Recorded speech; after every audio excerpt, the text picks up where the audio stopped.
De toute façon, comme je le disais juste avant, c'est toujours les acheteurs qui font le marché. 10 000 euros, c'est énorme maintenant. Par rapport au crédit, encore une fois. Parce que Par le budget rapport à change. tout, là en ce moment en France, c'est une crise. Tu vas te bloquer et arrêter tous tes projets parce que tu aurais potentiellement pu gagner 20 000, 30 000, 50 000 en plus. On parle du marché immobilier. On parle du marché immobilier. Vas-y, fais l'ouverture sur le marché immobilier.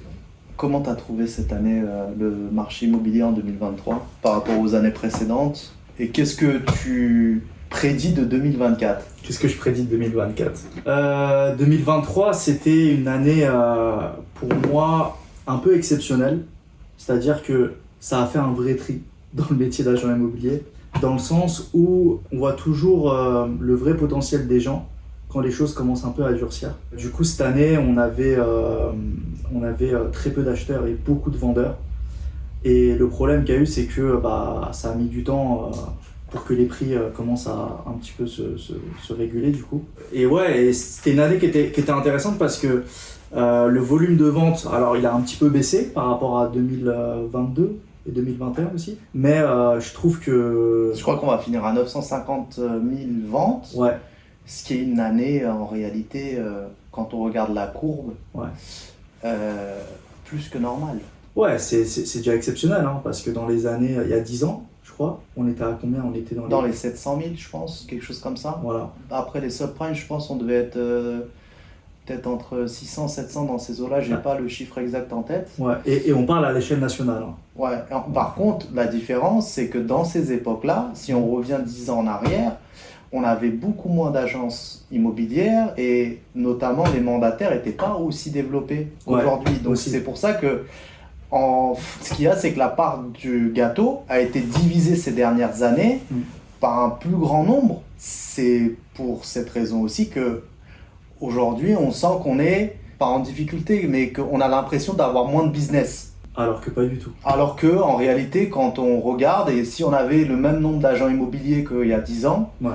on serait sur des périodes classiques. Ouais. Et je pense il y a aussi un facteur qui joue. Alors peut-être que c'est notre impression à nous, mais quand tu as connu l'euphorie et que tout allait vite et que ça fait d'un seul coup un ralentissement, ça te fait bizarre en fait. Surtout, je pense, pour les agents immobiliers qui ont connu cette époque-là et qui ont commencé même pendant cette époque-là, parce que mine de rien, c'est vraiment pendant cette période qu'on a eu énormément de nouveaux agents immobiliers, et le nerf de la guerre à cette époque-là, c'était de rentrer le mandat. Ouais. Tu rentrais le mandat, tu avais tellement d'acheteurs que tu n'avais pas besoin d'être une flèche pour pouvoir le vendre. C'est vrai. Rentrer dans le détail sur des stratégies au niveau psychologie, commercial, pour du coup tirer une offre d'achat de l'acheteur, forcément ça joue. Et c'est là où les gens ils sont retrouvés en difficulté, et même les vendeurs aussi, parce que les vendeurs, il y avait une grosse partie des vendeurs qui eux ont acheté dans ces époques-là aussi. Parce que là, bon, on est sur la fin d'année 2023, ces personnes-là qui ont acheté entre 2015, 2016, voire jusqu'à 2019, et qui revendent, c'est un marché qu'ils ne connaissent pas. Parce que ce sont des personnes qui étaient en train de batailler contre d'autres acheteurs pour du coup avoir le bien qu'ils ont réussi à avoir. Oui. Ils voyaient que les prix faisaient que d'augmenter, et c'est ce qui s'est passé hein, entre 2014-2015 jusqu'à 2022 concrètement. Ouais. 2023, c'est là où la baisse a commencé. Et encore même en 22, on a senti qu'il y avait la baisse qui avait déjà commencé. Petit à petit, ouais. Vraiment sur la fin 2022, je m'en rappelle, on commençait à le voir. Mais ce qui était dingue en 2023, c'est que même les agents immobiliers ne pouvaient pas réellement estimer un logement à sa juste valeur. Et ça, c'est ce que moi je disais à tous mes clients. C'est-à-dire que ce que je disais, c'est que l'agent immobilier qui vous dit votre logement vaut ce prix-là, c'est sûr et certain, c'est un menteur. C'est vrai. C'est un menteur parce que 2023, tous les mois, on avait des régules de taux. Exactement. Tous les mois, on perdait des acheteurs. Oui. Tous les mois, le budget des Français baissait malheureusement, Bien et leur sûr. pouvoir d'achat aussi. Bien sûr. Et du coup, la preuve. Et puis, de toute façon, même avant 2023, je suis désolé, c'est ce qu'on dit aussi à nos conseillers, c'est que quand tu vas en estimation, tu es évidemment la personne, tu es censé en tout cas être la personne la plus calée pour pouvoir estimer le bien. Ouais. Mais le mot est dessus, ça reste une estimation. Tu peux même toi te planter. Alors, tu es censé être la personne qui va le moins se planter si tu fais bien ton job et que tu fais en sorte de bien estimer. Et en 2023, je pense qu'il faut même pas être gêné quand tu vas rendre l'estimation, d'expliquer à ton client, comme on est en train de le faire, que les taux n'arrêtent pas d'augmenter, qu'on perd du volume d'acheteurs, qu'on va évidemment le mettre à un certain prix qu'on juge le bon pour aujourd'hui, mais s'il ne se passe rien, de devoir réajuster. Et le piège, c'est que tu mets trop de temps à réajuster. C'est-à-dire que si tu te dis je baisserai le prix dans 2 ou 3 mois, c'est déjà trop tard. T'es mort parce que tu vas, en plus de devoir baisser le prix, le baisser beaucoup plus fort que si tu avais réagi au bout de 2 semaines. Ouais. Non, ça c'est clair. Et puis ça, on l'a vu même avec différents clients. Hein. C'est-à-dire que tous les clients qui nous ont écoutés et qui ont réajusté le prix. Oui. Parce que on voyait qu'en l'espace de 2-3 semaines, ça ne marchait pas, que ça ne vendait pas forcément à l'hameçon. C'est les clients qui ont le plus gagné. Et les clients qui ne nous ont pas écoutés, il y en a certains, ils sont en vente depuis 8 mois, 9 mois. Et on est même à des prix inférieurs actuellement en prix de vente. Après, il y a aussi un truc très important, c'est-à-dire qu'aujourd'hui, lorsqu'on va en estimation sur des logements où les personnes ont acheté entre 2019 et 2021, on va clairement pour leur annoncer des mauvaises nouvelles. Ah bah ça, ouais. Tu vois, c'est-à-dire que quand j'étais agent immobilier en 2011, c'était exactement la même chose. C'est-à-dire que on allait chez les gens pour leur dire, l'estimation aujourd'hui c'est 20 000, 50 000, voire des fois plus, par rapport au prix auquel vous l'avez acheté. Parce qu'en plus, là où tu peux potentiellement te dire, ouais, mais il y a moyen de gratter ce qu'il a capitalisé en crédit, en l'espace de 2-3 ans, je suis désolé, il n'y a pas grand-chose à gratter. Si on arrive à avoir au moins les frais de notaire, c'est le bout du monde, mais encore.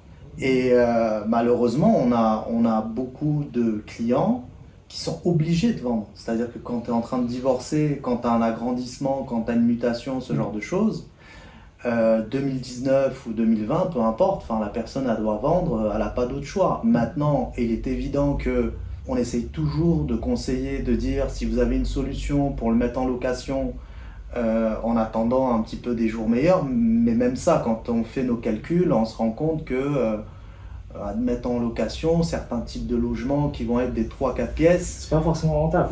Surtout sur des secteurs où on a des plafonnements des loyers. Et surtout qu'il faut prendre en compte aussi que si tu veux racheter derrière, ta capacité d'emprunt elle est déjà un peu secouée parce que tu peux pas réemprunter. Bien sûr. En fait, c'est ce qui s'est passé, c'est que la majorité des personnes ont emprunté au maximum de leur capacité au moment d'acheter, pour aller au maximum de leur budget, avoir le maximum de mètres carrés. Bien sûr. Chose qui reste normale. Ouais, ce qui veut dire qu'ils mettraient en loc pour aller eux aussi en loc. Ce qui n'est pas vraiment logique. Ouais. On a plusieurs personnes qui malheureusement ont fait des moins-values parce que ils avaient des projets obligatoires. Ce qu'on appelle nous dans notre métier projet obligatoire, c'est ce que tu disais avant, c'est-à-dire que c'est agrandissement de la famille, divorce, succession. On va payer les frais de succession et derrière on est obligé de vendre pour ça. Voilà, en fait, ça fait partie des mutations aussi, mais ça fait partie tout ça des projets obligatoires où les personnes sont entre guillemets obligées de vendre, en tout cas s'ils veulent acheter autre chose. D'ailleurs, on l'a vécu avec une cliente cette année. On l'a vécu avec une cliente qui, elle, avait acheté en 2019 un logement. Alors, on parle de prix parisien, donc ça peut paraître énorme s'il y a d'autres personnes en dehors de Paris qui regardent la vidéo. Mais on avait une personne qui avait acheté à hauteur de 680 000 € un logement dans lequel elle a fait 50 000 € de travaux, donc qui nécessitait des travaux.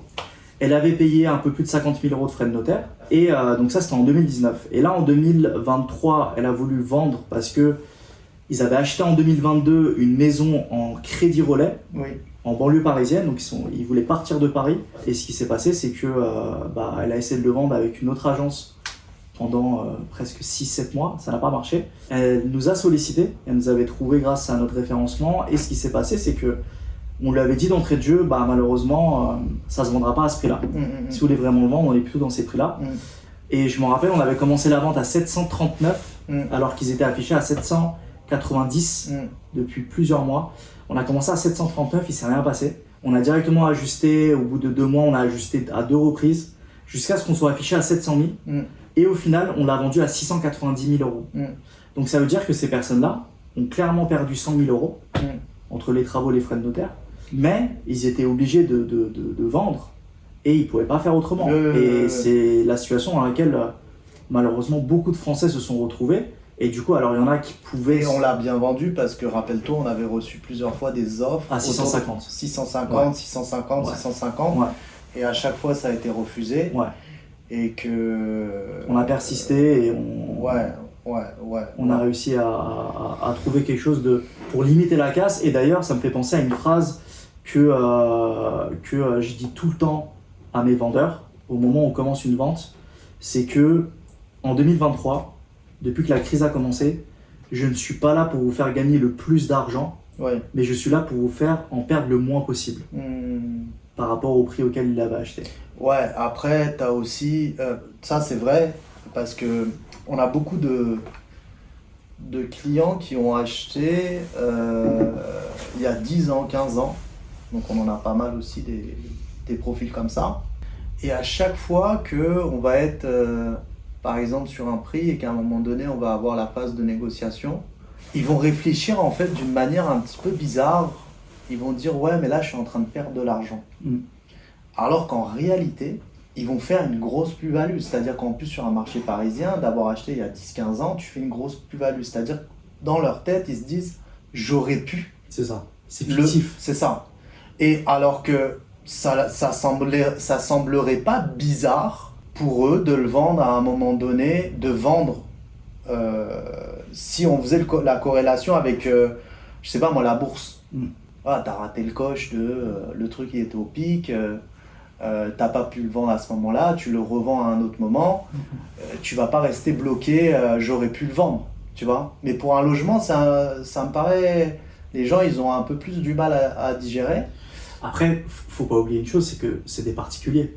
Oui, non, c'est clair. Quand je dis c'est des particuliers, c'est que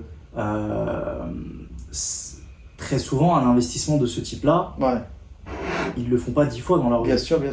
Du coup, forcément, ils vont être un peu plus regardants.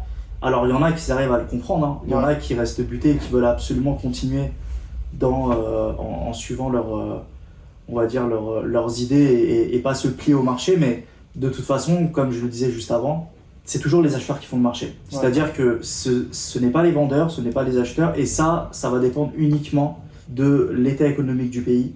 Ça va dépendre de l'offre et la demande, hein. Ça a toujours été cette histoire-là. Au final, sur n'importe quel type de marché, que ce soit marché immobilier ou même d'autres secteurs d'activité, à partir du moment où l'offre et la demande, il y en a un qui est plus haut que l'autre, forcément les prix vont tout le temps varier. Et là, en 2024, on se dirige vers quelque chose qui va être un peu plus stable.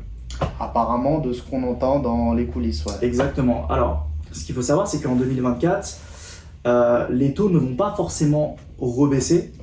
Ça va être léger. Ça va être léger. Et ça... Il y a eu déjà des premières baisses, hein. On a eu les courtiers qui nous ont dit, il y a quelques banques, alors c'est vraiment léger, mais il y a eu quelques baisses. C'est très léger, c'est peut-être pour envoyer un signal de dire, ça ne veut pas dire qu'ils vont continuer à baisser, mais envoyer un petit signal pour dire, voilà, on est en train de faire en sorte que le marché puisse repartir gentiment. C'est ça, puisse repartir parce que ça a quand même mis dans la difficulté beaucoup de promoteurs, beaucoup de métiers type notaire, agent immobilier également. Oui. Tu as dû entendre parler aussi, là il y a aussi, ils ont fait une annonce comme quoi, d'ailleurs j'ai fait une visite samedi dernier, le jeune homme était déjà au courant, sur les logements qui ont des travaux, on pouvait pousser le crédit jusqu'à 27 ans maintenant. Ouais. Donc ça peut être pas mal aussi pour... en réalité, quand on regarde, on vend aussi en ce moment beaucoup de logements qui ont beaucoup de travaux, hein. C'est-à-dire avec les histoires de DPE et tout ça, dans le lot de ce qu'on a en vente, on a beaucoup de logements avec travaux. Bien sûr, on est vraiment dans un renouveau.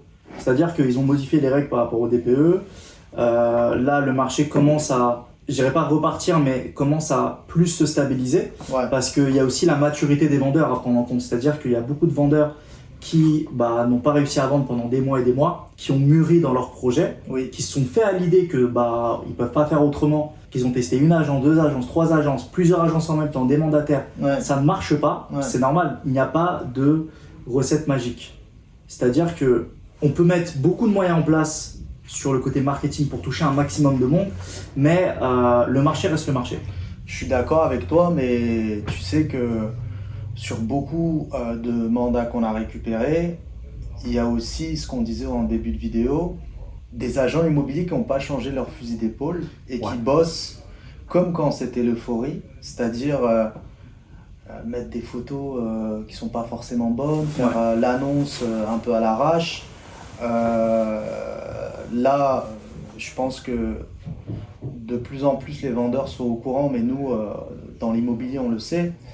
Il y a une nouvelle bataille qui n'existait pas à l'époque, il y a 3 ou 5 ans, c'est que sur les différentes plateformes de diffusion, il y a la possibilité d'être mise en avant. C'est-à-dire qu'aujourd'hui, tu as par exemple sur Se Loger, si tu as le pack basique, ton annonce, au bout de 3 semaines, c'est en 4e, 5e page sur des grosses villes. Hein. Je parle par exemple si tu es dans une petite ville où effectivement tu as en permanence 150 annonces, à la limite.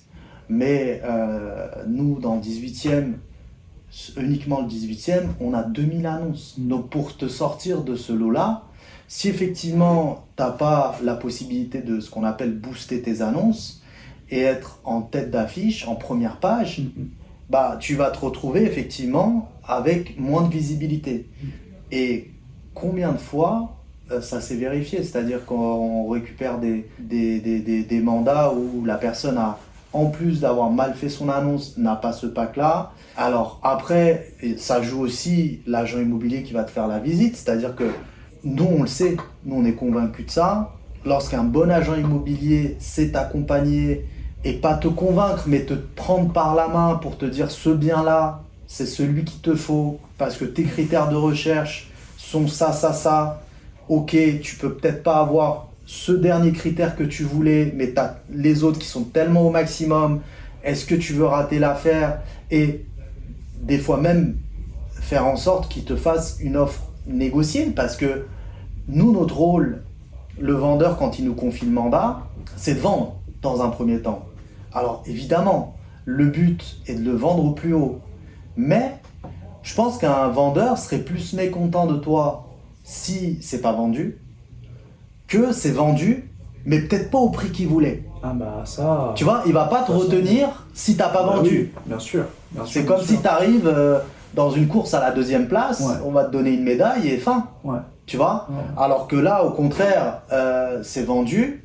Après, il y a aussi un sujet important, c'est que on est dans une période pour les agents immobiliers où effectivement, il faut absolument sortir du cadre de notre métier. Ce qui n'était pas le cas avant. C'est-à-dire qu'avant, c'était tellement l'euphorie que, faut pas se cacher, les acheteurs surtout, on les regardait d'un coin de l'œil. Celui qui faisait pas une offre au prix, c'était une généralité, hein.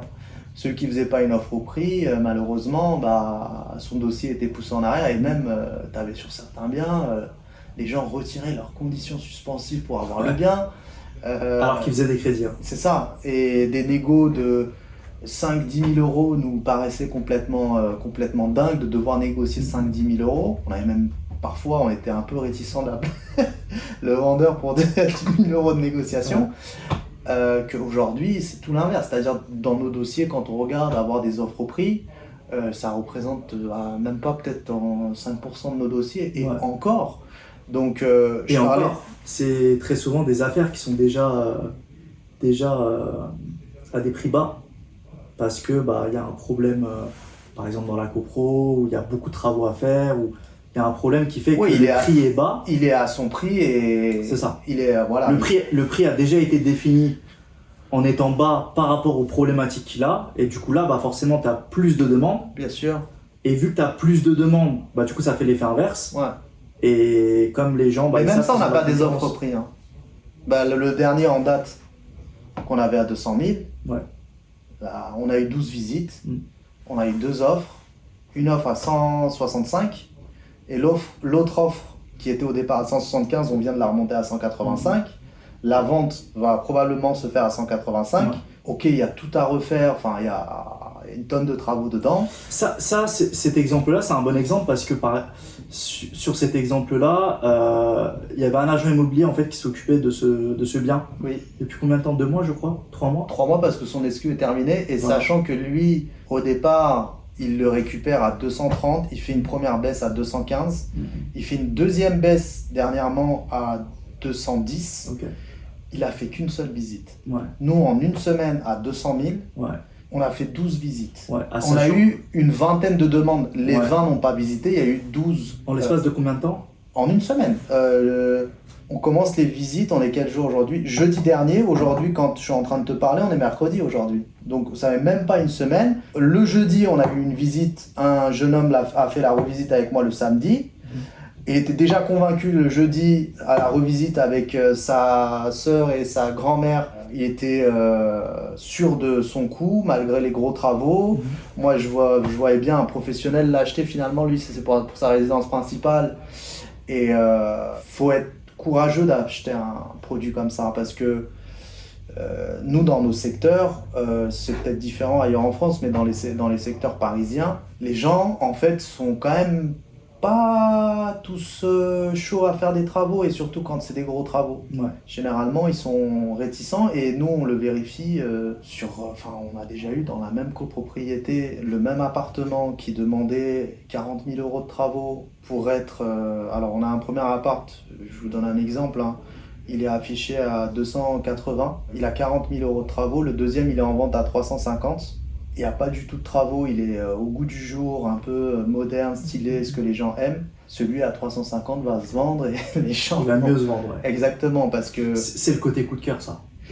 Je suis d'accord avec toi, c'est effectivement le côté coup de C'est cœur. le côté coup de cœur et surtout, on est dans une génération où les gens ont vraiment beaucoup plus besoin d'assistance.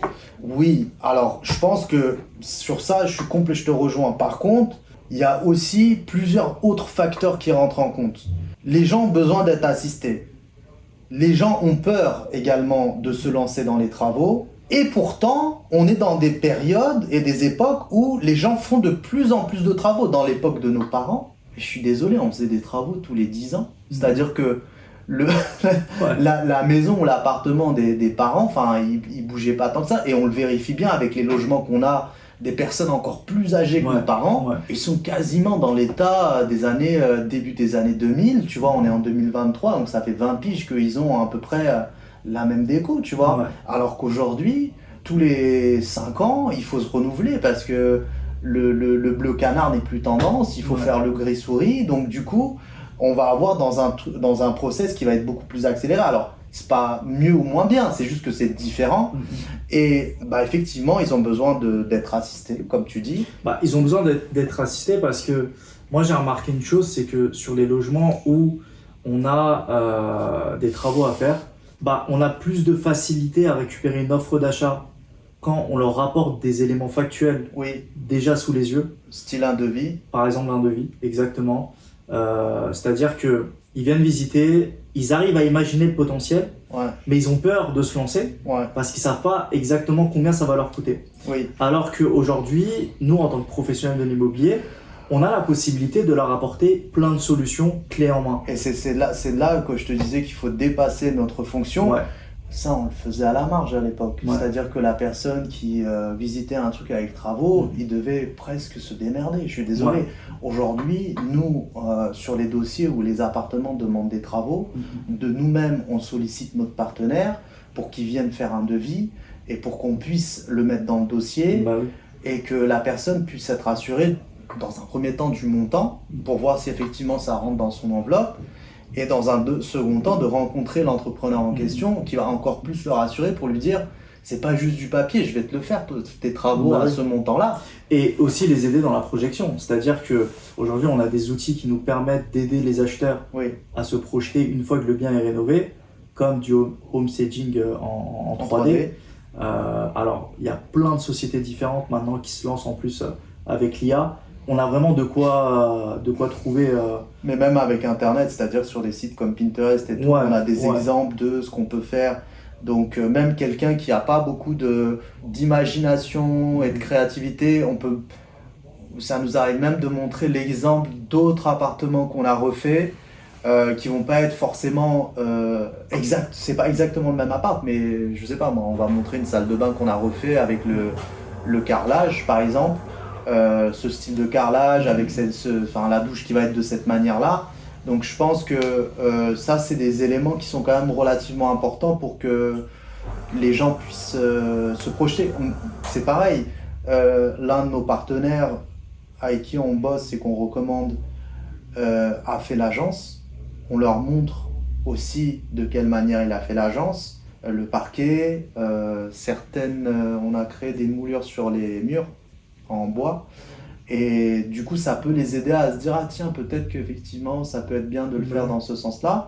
Donc ça, déjà, tu vois, on sort effectivement du cadre, de notre rôle qui est l'agent immobilier qui est censé en fait mettre en relation et faire aboutir la vente. Beaucoup, ces derniers temps aussi, j'ai remarqué qu'on s'occupe de tout ce qui est déménagement et débarras. Avant, on le faisait aussi, parce qu'on a toujours Nous-mêmes en 2018, en 2019, on vidait des caves. Voilà. La cave, c'est toujours la cerise sur le gâteau. Tu peux être sûr que le propriétaire il va te laisser 2-3 trucs traîner. L'acheteur, effectivement, il n'est pas content de récupérer les poubelles du propriétaire. Donc, du coup, on va se retrouver à devoir vider les caves. Et pareil, donc ça, c'est important. D'aider au déménagement aussi, c'est important d'avoir un partenaire pour ça, donc on en a un aussi également pour ça.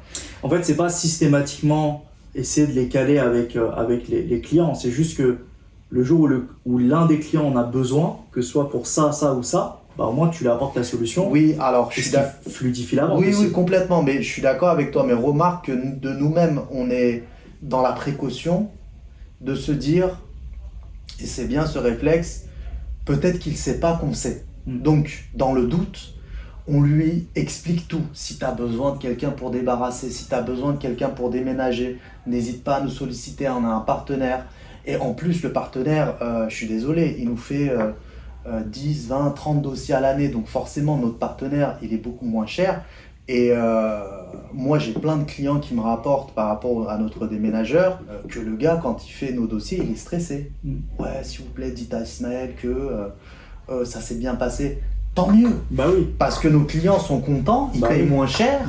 Et au moins, nous, notre dossier, il est clean. On arrive à temps au bout. Et de toute façon, les gens sont demandeurs de ce genre de choses. C'est-à-dire, tiens, je te confie mes clés, prends un mandat, mais s'il te plaît... fais tout, je veux m'occuper de rien. Aujourd'hui, on doit déjà la personne doit s'occuper de son propre taf, des fois de ses enfants, également aussi de traîner un peu sur les réseaux sociaux, c'est important. Donc on a notre temps qui est tellement bouffé. Et nous, on est là pour ça. Et c'est je pense, un élément clé. Donc travaux, déménagement, débarras. Qu'est-ce qu'on fait d'autre ? Il y a plein de choses qu'on fait, mais qui ne me reviennent pas à l'esprit là comme ça. Travaux, déménagement, débarras. Qu'est-ce qu'on propose d'autre ? Tout ce qui est aussi faire des économies sur tout ce qui est un peu document obligatoire pour une vente. Oui, tu vois, prêt-à-dater, tu vois, des choses comme ça. Ça, on sort pas du cadre de notre métier, c'est notre métier. c'est pas un bonus. Mais effectivement, on va que de cette partie. Je suis d'accord pour dire que c'est une bonne solution qui nous est, qui est là depuis à peu près 3 ans. Où on remplace un peu les syndics pour l'édition du prêt-à-dater. Non, en fait, c'est des petites astuces qu'on connaît. Que les particuliers ne connaissent pas forcément, qui font économiser quand même pas mal d'argent aux vendeurs. Et les vendeurs, ce qu'ils ne se rendent pas compte, c'est que au final, ils ne payent pas grand-chose quand ils vendent.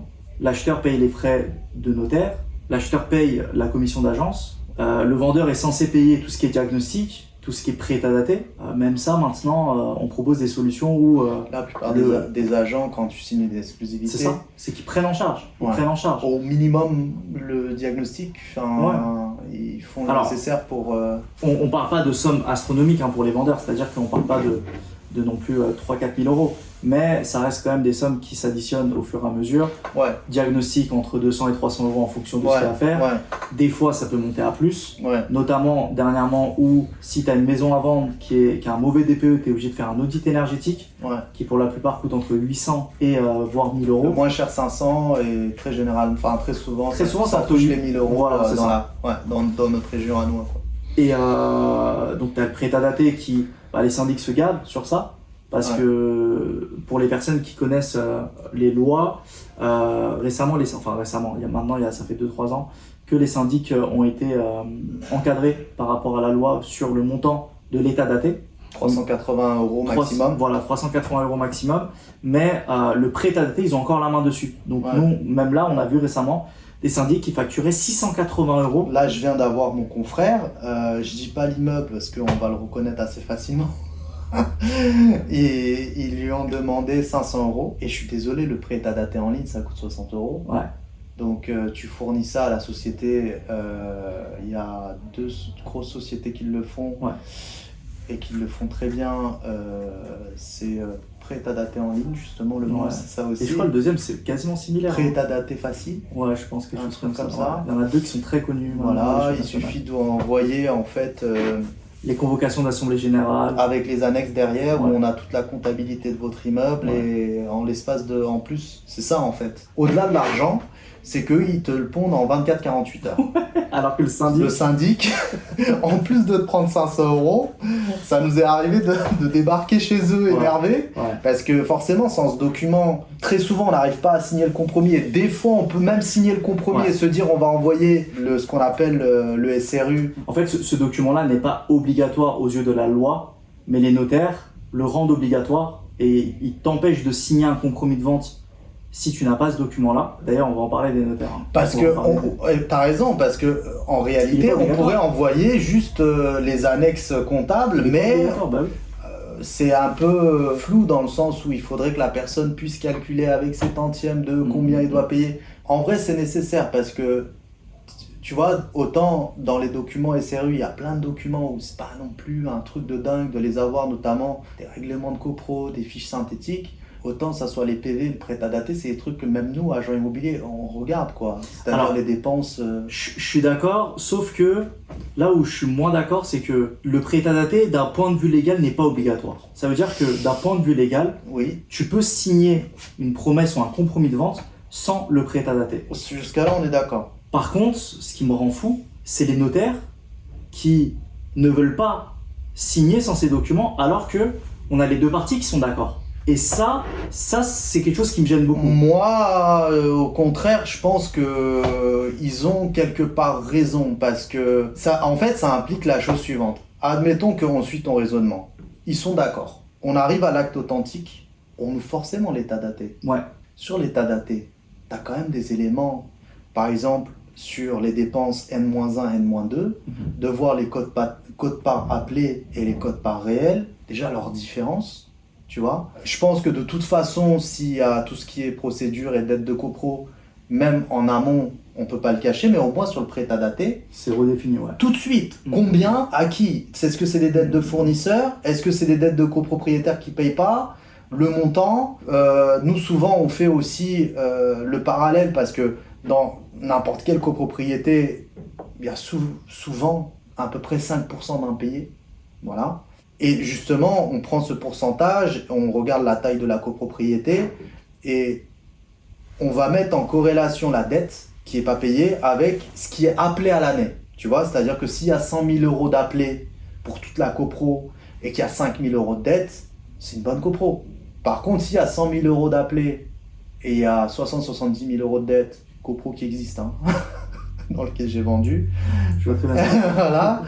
Là, effectivement, on est sur une copropriété qui est quand même en difficulté. Donc, je peux comprendre qu'effectivement, dans des cas bien spécifiques, souvent, tu sais, quand on a des copropriétés où on a le syndic bénévole et des personnes, ils ne savent pas faire le prêt à dater, tout le bazar. Et en réalité, à l'heure actuelle, avec ces outils en ligne qui nous pondent des prêts à dater, on n'a plus ce sujet.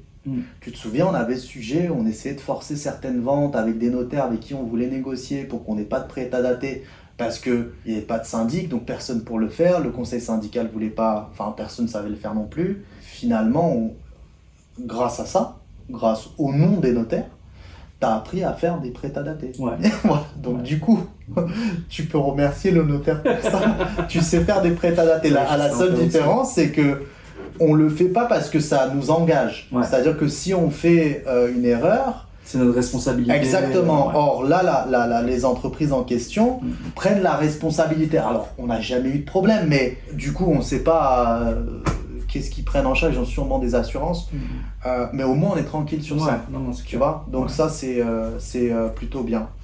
On va changer un peu de sujet.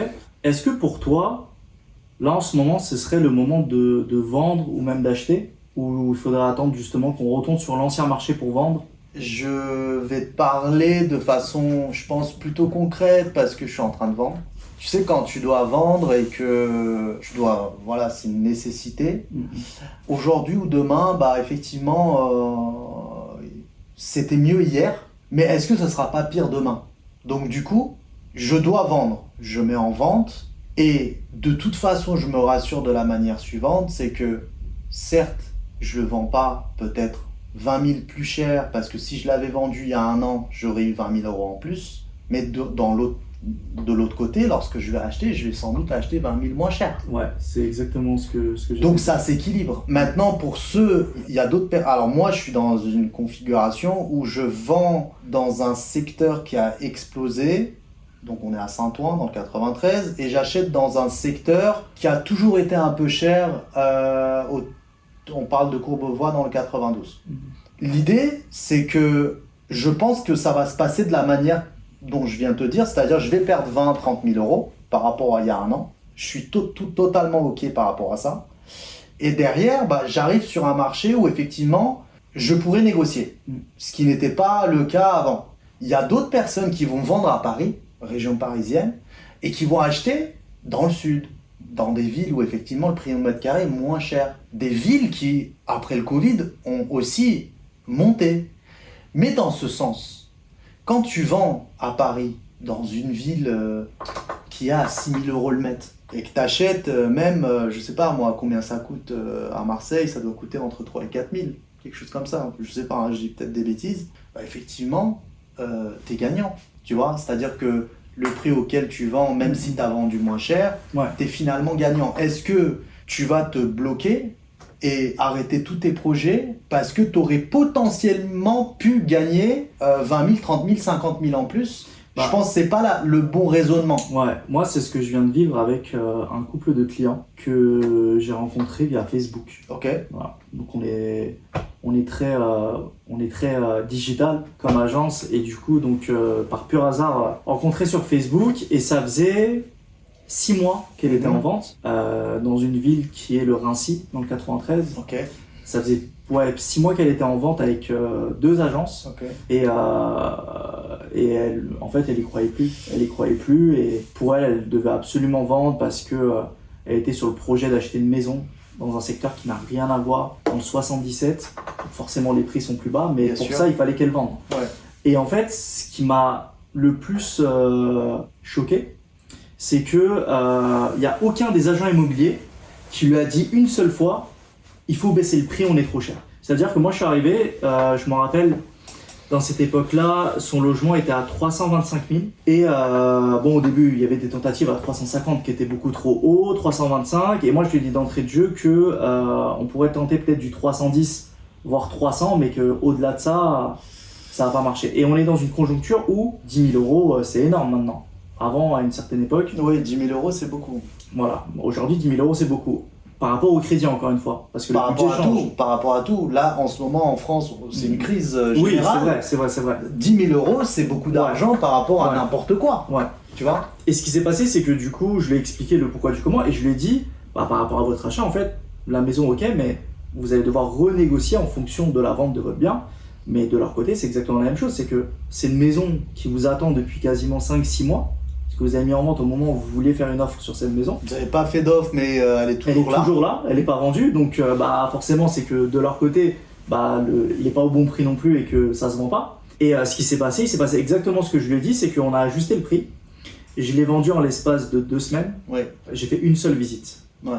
Une seule visite. En l'espace de 2 semaines, j'avais pas eu beaucoup de demandes, mais j'ai réussi à la transformer. Alors que c'était pas forcément bien parti, mais après, bon, on a des techniques et des stratégies qui sont assez poussées pour augmenter, en tout cas, notre taux de transformation avec les acheteurs lors des visites. Et au final, on a vendu ce logement-là à hauteur de 290 000 euros.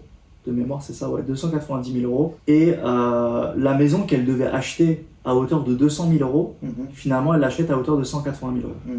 Et le projet s'est réalisé.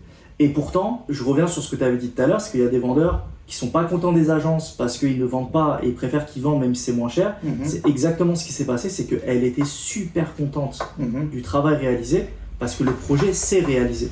Alors, je pense que tu oublies quelque chose. Tu oublies une partie de l'histoire où la maison était à 200 000. Vous avez fait une première offre à l'époque à 200 ou un peu moins? Elle était à 195. 195. L'agent immobilier qui avait le dossier, c'était un mandat simple, ne voulait pas négocier. Ah c'est-à-dire oui, que, c'est vrai, je m'en rappelle. c'est-à-dire que la cliente nous a dit bon, effectivement aujourd'hui moi je vais vendre moins cher, mais je suis presque pas en capacité de pouvoir l'acheter. Ça se jouait à 10-15 000 euros près, je crois. Ouais. Une histoire comme ça. J'ai plus tous les chiffres en tête. Ouais. Et l'agent immobilier ne voulait pas négocier. Et du coup, nous, ce qu'on a fait, c'est qu'on a appelé l'agent immobilier, on lui a expliqué par A plus B pourquoi il fallait négocier, de quelle manière il fallait négocier. Mais de l'autre côté, il voulait rien savoir. Rien savoir. Il voulait même pas tenter, ou alors il me disait qu'il tentait, mais finalement il n'avait pas tenté. Ouais. Et je m'en rappelle maintenant. Et ce qui s'est passé, c'est que on a aidé ces personnes-là à négocier sur cette maison. Donc on a retrouvé les coordonnées des propriétaires. Et on l'a retrouvé, en fait, au départ, on s'est cassé la tête parce qu'on a demandé au bureau des hypothèques, je crois. Ouais, on est allé loin. Voilà, et finalement, ah oui. Non, finalement, en fait, il y avait une division de terrain. C'était une grosse parcelle de terrain, donc la maison, il y a une partie du terrain qui a été divisée, du coup, il y avait le permis qui était dessus. Il y avait les coordonnées d'un géomètre expert qui était passé. On a contacté le géomètre expert. On a demandé à ce qu'ils nous mettent en contact avec les vendeurs.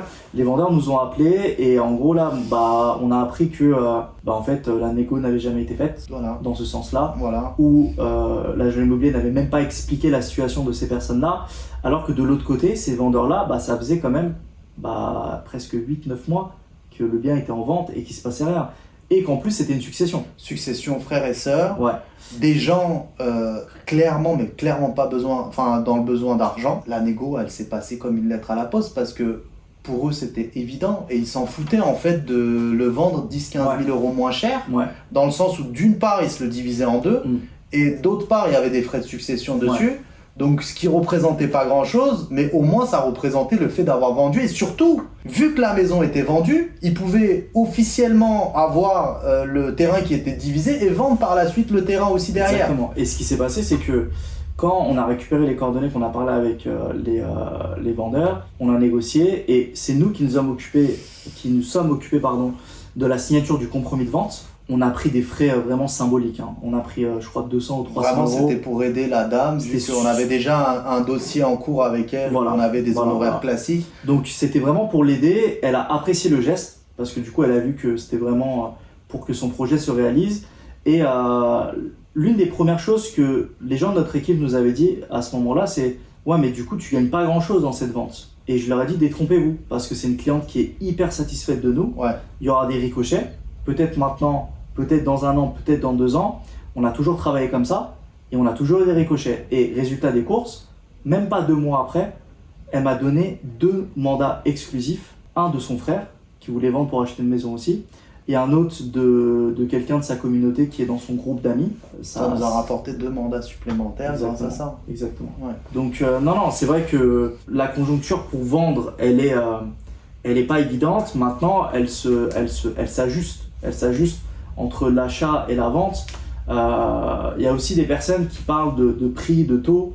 Ouais, mais c'est moins intéressant du coup d'acheter maintenant parce que les taux sont à 4,5 voire 5%. Alors, dans l'absolu, ils n'ont pas tort dans le sens où Quand tu prends les taux d'intérêt quand ils étaient autour des 1% et les taux d'intérêt aujourd'hui autour des 4,5%, on a un tableau qui le montre bien. En gros, on perd 35% de pouvoir d'achat, Ce qui est énorme. C'est énorme. Or, le marché immobilier n'a pas baissé de 35%. Ouais. Donc, on n'est pas du tout à l'équilibre.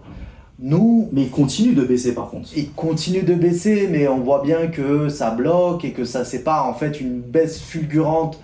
On le voit par exemple, j'ai vu passer un truc en Allemagne où effectivement, en Allemagne, il y a eu une baisse qui était beaucoup plus significative. Je sais pas à combien de baisse on est après, de façon, enfin, au niveau national. Moi, j'aime pas parler en pourcentage parce que c'est pas du Ça tout veut la rien dire, réalité. ouais. Ça veut rien dire du tout. Exactement. Et surtout, par exemple, nous, on est, je pense, je suis quasi sûr même, dans l'arrondissement le plus disparate, c'est comme ça qu'on dit, j'espère, de toute la France, tu vois. C'est-à-dire que le 18e, tu as la Goutte d'Or, tu as des biens qui se vendent, qui peuvent se vendre autour des 5-6 000. Ouais. Et tu as Montmartre, Ouais. où là, effectivement, sur certains produits, le prix au mètre carré peut complètement s'envoler. On peut atteindre les 20 000 euros du mètre carré. Mhm. Donc, je pense que on n'a pas énormément d'endroits en France où on a... Et puis, attention, hein, je suis en train de parler d'une distance de peut-être 1 kilomètre. Ah oui, non, non. C'est-à-dire que Ouais, entre ouais. la Goutte d'Or profonde, là où ça se vend le plus Ouais. difficilement, et au pied du Sacré-Cœur, il y a peut-être à peine encore 1 kilomètre avec les marches, quoi, tu Ouais, vois, pour monter en haut. On peut pas parler en pourcentage de façon globale, même si c'est intéressant d'avoir la baisse au niveau national, la baisse au niveau, par exemple, de certaines villes.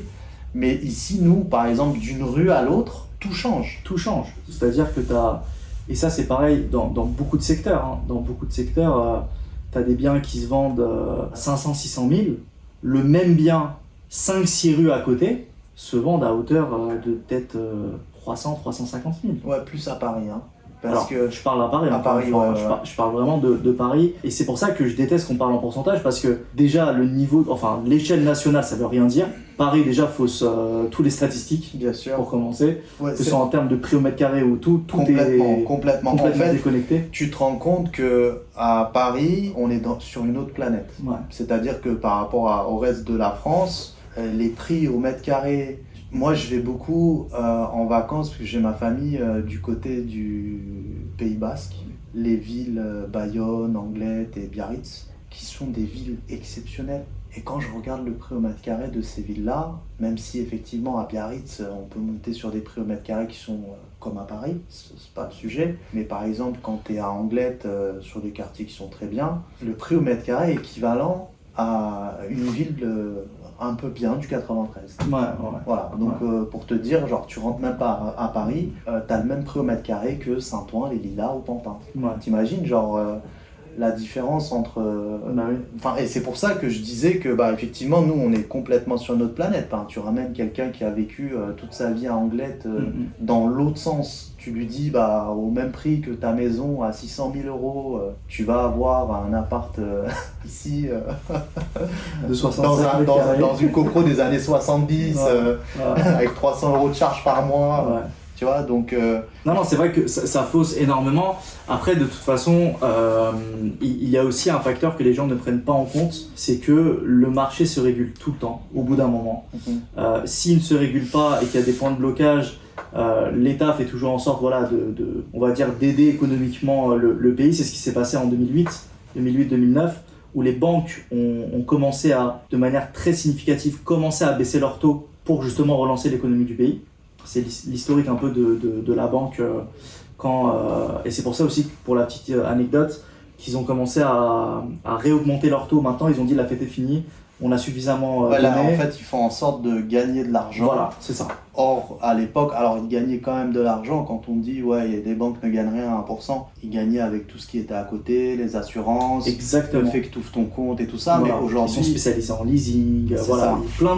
ils sont diversifiés sur plein de choses, assurance, leasing. Mais aujourd'hui, clairement, sur des taux à 4 et quelques, ils gagnent sur le crédit. Ils gagnent sur le crédit. Après, côté acheteur, il faut aussi avoir une vision globale, c'est-à-dire que tu peux pas parler de prix d'achat ou de vente sans parler de ce qui va réellement sortir de ta poche. Après, tout est relatif, c'est-à-dire que tu achètes un bien à 100 000 euros.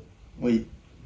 Tu achètes un bien à 100 000 euros dans la conjoncture actuelle où tu vas avoir un taux à 4,5 sur 25 ans. Tu vas payer grosso modo à peu près 76 000 euros d'intérêt. Donc ça veut dire que si tu gardes ce logement-là jusqu'au bout des 25 ans, bah, tu auras payé 176 000 euros. Si tu achètes maintenant ce même logement-là à 150 000 euros, là où les taux étaient à 1%, 1,5%, bah, ce qui va se passer, c'est que tu vas quand même payer des intérêts. Donc sur 150 000 euros avec des taux qui vont être aux alentours des 2%, 2%, on va prendre un truc un peu plus classique, 2%, tu vas payer 53 000 euros d'intérêt. Donc ce qui fait que le bien, au final, va te revenir à 203 000 euros, grosso modo. Hein. Tu as acheté plus cher avec des taux plus bas, mais c'est psychologique. Parce que tu te dis, j'ai un taux qui est exceptionnel. Sauf que tu ne te rends pas compte que tu achètes plus cher et qu'au final, bah, ça va te revenir aussi plus cher. Après, il faut négocier le bien de 50 000 euros. C'est ça, exactement. C'est qu'il faut, il y a la partie négociation, il y a la partie conjoncture. C'est là où, justement, il y a un point de blocage entre acheteurs et vendeurs, dans le sens où bah, les acheteurs, comme ils perdent du pouvoir d'achat, bah, ils sont obligés de négocier. D'ailleurs, nous, quand on a fait le bilan de 2023, notre moyenne de négociation sur tous les logements qu'on a vendus, elle était entre 30 et 70 000 euros. Ce qui est énorme. Mais on arrivait à faire en sorte d'expliquer aux gens que bah, malheureusement s'ils veulent vendre c'est ça et c'est pas autre chose. On arrivait à motiver les acheteurs à quand même faire une offre d'achat même si elle était négociée parce que bah, il fallait que le projet se réalise et surtout c'est aussi une question de position, c'est-à-dire que tu mets le logement en vente 1 mois, 2 mois, 3 mois, il se passe rien, t'as pas beaucoup de demandes, à un moment donné qu'est-ce que tu fais? T'as une personne qui veut te faire une négo de 30 000 euros, tu veux lui dire non? Non, tu dis pas non. Tu peux pas lui dire non. Alors, et pourtant, il y a beaucoup d'agents immobiliers qui se refusent de prendre qui refusent et même de la présenter. Mais je vais te dire pourquoi, parce que ça rejoint exactement ce que j'avais en tête, c'est parce que ces agents immobiliers, je pense qu'ils sont pas en relation régulièrement avec leurs vendeurs. C'est-à-dire que aujourd'hui, si tu es régulièrement en contact avec ton vendeur, tu fais des comptes rendus, tu lui expliques, même quand il se passe rien, et surtout s'il se passe rien, il se passe rien.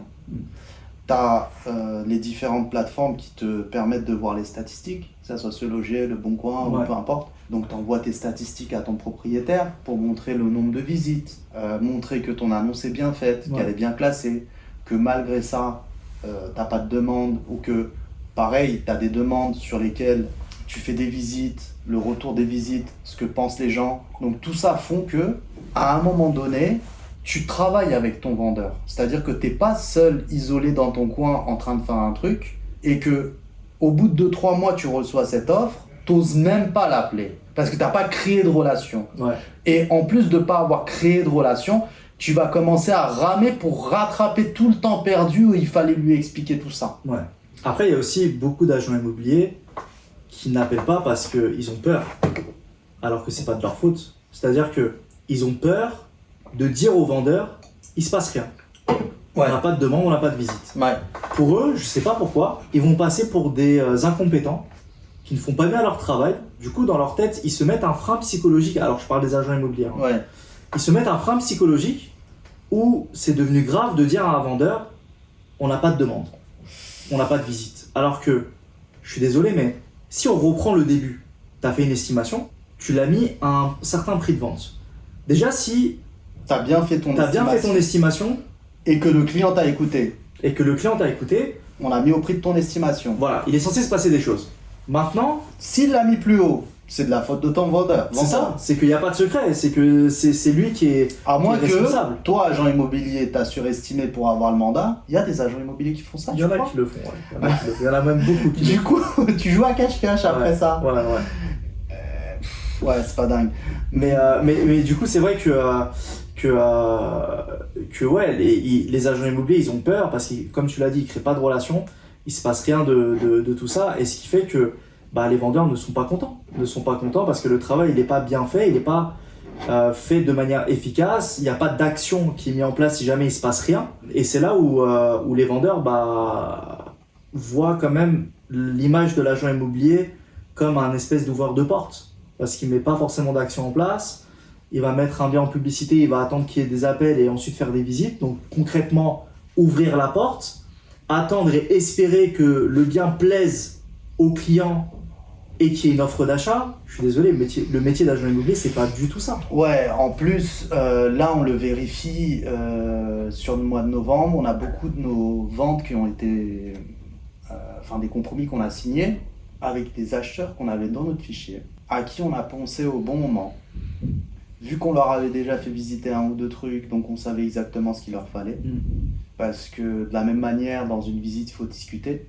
Quand ils n'achètent pas, qu'est-ce qui les dérange, qu'est-ce qu'ils n'aiment pas, qu'est-ce qu'ils aimeraient avoir, ce qu'ils aiment. Le triangle des priorités, Exactement. pour ceux qui connaissent. Et l'idée, c'est que une fois que tu as décelé tout ça et que tu as créé une petite relation avec ton acheteur, il est évident que dès que tu as rentré un nouveau bien ou tu vois, tu captes tout de suite que le bien lui correspond, donc tu lui fais la visite. Et du coup, effectivement, c'est des choses qui sont... c'est super important d'être proche de ses clients en général. C'est-à-dire que le vendeur régulièrement lui rend des comptes, mais ne pas oublier les acheteurs que tu as fait visiter. C'est-à-dire que ces gens-là, et c'est ce qu'on appelle, ce qu'on explique à nos agents immobiliers, à nous, qui sont à l'agence, c'est qu'une personne qui a fait une demande sur un bien, c'est déjà énorme.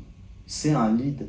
La personne a pris son temps. Il a ouvert son portable, il est allé sur Se Loger, il a regardé tes photos, il a lu ton annonce, il a demandé à être contacté ou il a lui-même appelé. C'est que... Il y a un intérêt déjà. Il y a à un moment donné, il ne le fait pas de façon aléatoire. Ouais. Donc déjà, tu as de grandes chances qu'il puisse acheter ce bien. Maintenant, s'il ne l'achète pas, pourquoi il ne l'achète pas? Le truc, c'est que pourquoi ils l'achètent pas, mais surtout, qu'est-ce qui se passe après? Voilà, parce que les gens, ils ont l'habitude, ils ont pris, j'ai l'impression, les agents immobiliers ont pris la mauvaise habitude de... La période d'euphorie. C'est ça, c'est que du coup, ils le laissent. Il y avait tellement d'acheteurs que l'acheteur qui est perdu, c'est pas très grave, il sera remplaçable. Alors que là, un acheteur, c'est aussi sacré qu'un vendeur. Bien sûr. Avant, le nerf de la guerre, c'était d'avoir des mandats. Ouais. Aujourd'hui, le nerf de la guerre, c'est d'avoir des mandats et d'avoir des acheteurs. Exactement. Donc, il n'y a pas de secret. Je pense que on va se quitter là-dessus. Comme quoi, au final, pour être un bon agent immobilier, il faut avoir des vendeurs, il faut avoir des acheteurs. Après, il y a tout plein de choses à faire aussi à côté. Mais ouais, c'était intéressant. Est-ce que tu veux rajouter quelque chose avant de terminer? Non, c'est bon, on est bien. Ok. On vous souhaite à tous une bonne fin de journée. Merci, au revoir.